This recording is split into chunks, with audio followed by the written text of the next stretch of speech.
দেখো, 5 দিনের আনন্দ 360 দিনের আশা। আমরা বাঙালি বস, এটাই আমাদের ভালোবাসা। মানে বাঙালি সারা বছর ধরে দুর্গা পুজো নিয়ে যে এক্সাইটমেন্ট লেভেল নিয়ে অপেক্ষা করে না, নিজের বিয়ে তো অত এক্সাইটমেন্ট থাকে না।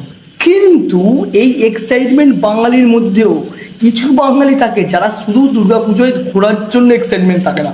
তারা সারা বছর ধরে পোঁদ উল্টে কাজ করে, একটা আশায় যে পুজোর 5 দিন পোঁদ উল্টে মধ্যম।